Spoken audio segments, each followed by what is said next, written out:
السلام عليكم الخوت. كنتمنى هاد القصه ديال اليوم تنال الاعجاب ديالكم. جيب شي قهوه وجلس وتركن مزيان وتصنت. كانت الساعه كتشير النص ديال الليل والظلام مخيم على لوطوروط اللي كتربط ما بين كازا واكادير. طاكسي كبير من نوع مرسيدس 240 كان شاق الطريق ديالو وسط الظلام وهز معاه 5 ديال الناس. الشيفور حميد كان راجل في الربعينات ديالو، مزوج وبات ديال 2 وليدات. كان دوز النهار كله سفر شاق بين المدن، ورغم العيال اللي كان باين على عينيه كان مصمم يوصل للناس اللي معاه.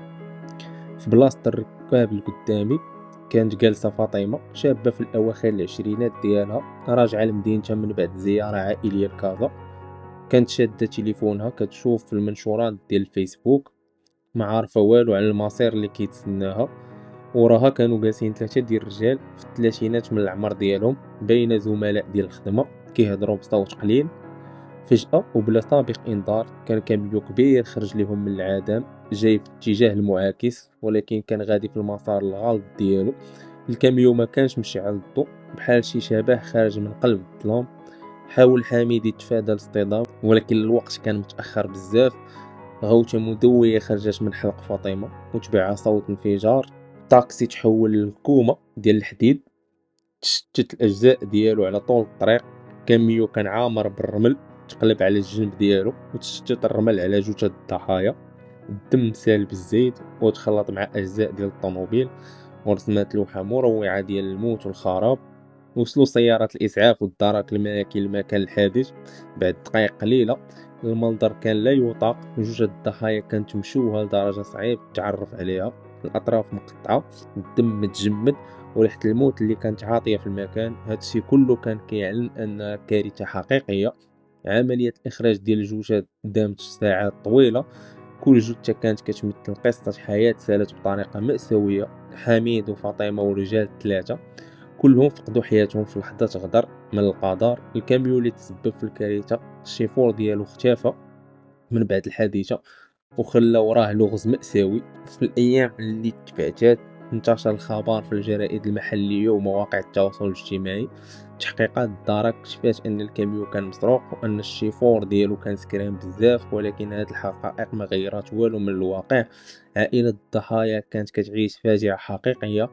ما قدر حد يكمل داك التحقيق، وما يقدر حتى تحقيق ولا خبر يخفف من الآلام ديالهم. كانت ليلة القدر وكل البيوت المغربية كانت كتستعد تحتفل بهاد الليلة المباركة. في مدينة الصويرة الهادئة كان الشاب يوسف في العمر ديالو 22 عام ناوي يدوز الليل مع صحابه. يوسف طالب جامعي في الاقتصاد، كان معروف بحبه للحياة والشغف ديالو للماطر.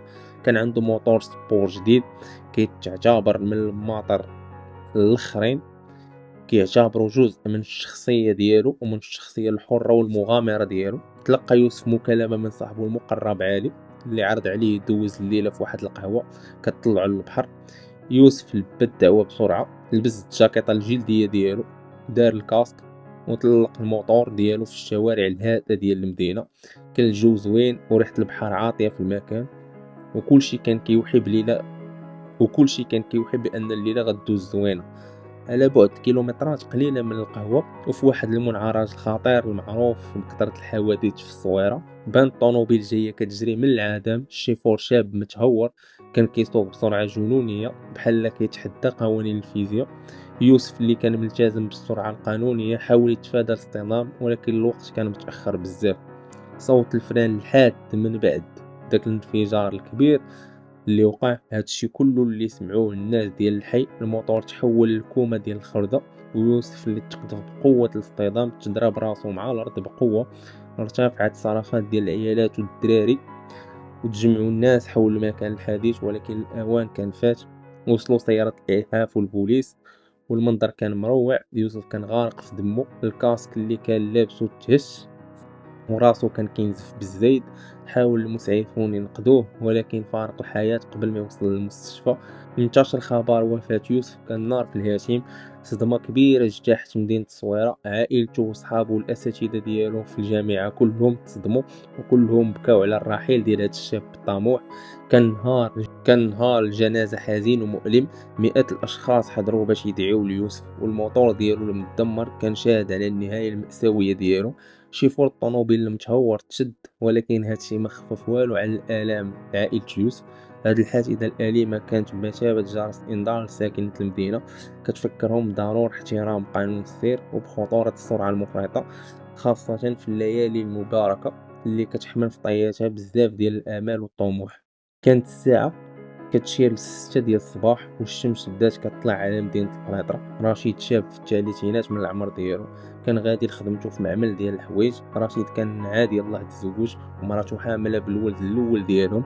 كانت الحياة كتضحك ليه وكان كيحلم بمستقبل زوين. كل صباح كان رشيد كيدوز من واحد المعبر ديال سكة الحديد ماشي محروس كاين حدا دارو. هذا المعبر كان معروف بالخطورة ديالو حيت وقعوا فيه بزاف ديال الحوادث قبل، ولكن رشيد بحال بزاف ديال سكان المنطقة كان موالف يدوز منه. كيصحاب ليه راه حافظ الطريق وعارف اوقات مرور ديال التران. داك الصباح كان رشيد كيسوق طوموبيلته القديمة وهو كيفكر في ولدو اللي جاي. وصل للمعبر سكة الحديد وسمع الصفارة ديال التران جاية من بعيد. شاف في اليمين وفي اليسار ديالو وما بان ليه والو. قرر يدوز بالزربة قبل ما يوصل التران، قال زعما راه غادي يسبق التران. ولكن اللي ما كانش عارفو رشيد هو ان التران اخر كان جاي في الاتجاه المعاكس وبسرعة كبر بزاف من اللي كان متوقع. فجأة وبلا سابق انذار بان التران ضخم بحال شي شبح خارج من الظلام ديال الصباح. حاول رشيد يورك على الفران ولكن الوقت كان متأخر بزاف. تسمع انفجار هائل، تزعزعات منه الارض وتطاير الاجزاء ديال الطوموبيل في السماء. والتران اللي ما وقفش مشى لمئات امتار قبل ما يوقف في الاخر. تجمعوا الناس حول مكان الحادث والمنظر كان مروع بزاف. الطوموبيل تحولت لكومة ديال الحديد متشابكة، ورشيد كان فارق الحياة في البلاصة. وصلوا البوليس والوقاية المدنية للمكان الحادث، حيدوا بقايا الطوموبيل بصعوبة كبيرة. انتشر خبر وفاة رشيد بالزربة في المدينة. كانت صدمة كبيرة لعائلته ولمراتو ولجيرانو، وبالخصوص لمرته اللي كانت كتسنى ولدها بفارغ الصبر. انهارت من الصدمة ملي عرفت الخبر. ولات حادثة ديال رشيد حديث الساعة في مدينة القنيطرة. ضال بالسكان باش يسدوا داك المعبر الخطر اللي كاين في جهة السكة، ولكن على الأقل يحاولوا المعبر محروس ماشي معبر ما غير محروس. هذه المسألة أو هذه المأساة كانت بمثابة تذكير مؤلم بخطورة الإهمال وبأن الحياة تقدر تسالي في أي لحظة بلا سابق إنذار. كان كار ديال النقل للمسافرين غادي في مراكش لورزازات وهز معاه 40 ركاب. الكار كان كيدوز من سلسلة جبال الأطلس، الطريق المعروفة بالمنعرجات الخطيرة والمنحدرات الحادة ديالو. الشيفور سعيد كان راجل خبير في السياقة ديال الكيران، وكان دوز سنين وسنين طويلة في هاد الطريق. الجو كان فيه ضباب ورؤية ضعيفة، والركاب كانوا كيهضروا مع بعضياتهم، شي وحدين نعسوا والآخرين كيستمتعوا بالمنظر الطبيعي الخلاب. في المؤخرة ديال الكار كانت جالسة عائلة صغيرة، أب وأم وجوج ديال الدراري الصغار راجعين للورزازات من بعد ما دوزو عطلة قصيرة في مراش. وفجأة وبلا سابق إنذار فقد الشيفور السيطرة على الكار في واحد المنعرج حاد. الفران كانوا خاسرين والكار بدا كينحدر بسرعة نحو الهاوية. صرخات ديال الركاب كبرات أو علات وتحول لفازع حقيقي. حاول الشيفور يسيطر على الوضع ولكن الأوان كان فات. الكار طاح من العلو الشاهق وتدحرج المئات الأمتار وتهرس على صخور الواد. تسمع انفجار كبير تزعزعوا منه الجبال وتناطت أجزاء الكار والركاب في كل بلاصة. تحول المنظر لكابوس حقيقي، جثث متناثرة ودم سيل وأصوات آنين للمصابين. وصلوا فريق الإنقاذ بعد ساعات طويلة بسبب صعوبة الوصول للمكان الحادث. المنظر كان لا يطاق. قدرات فريق الإنقاذ تخرج عدد قليل من الناجين ولكن كانوا في حالة حرجة. أما باقي الركاب فارقوا الحياة في البلاصة. هذه الحادثة كانت من أبشع حوادث السير اللي شهدها المغرب. عدد الضحايا كان كبير والمنظر كان مروع. عائلة الضحايا عاشت فاجعة حقيقية ما يقدر حتى كلام يوصف حجم المعاناة ديالهم. تحقيق الشرطة كشف أن سبب الحادث هو عطل فني في الفران بالإضافة للحالة المتدهورة ديال الطريق. هذه المأساة كانت بمثابة جرس إنذار للسلطات كتفكرهم بضرورة صيانة الطرق وتجديد الكيران باش يضمنوا سلامة المسافرين. كانت الشمس ساطعة في السما ديال طنجة، والدراري كيلعبوا في الزنقة حدا دارهم. أيوب طفل عنده 8 سنين كان كيلعب بكرة جديدة ديالو اللي خداها كادو في عيد ميلادو. أيوب كان دري ذكي ونشيط وطموح، كيبغي يلعب ويمرح.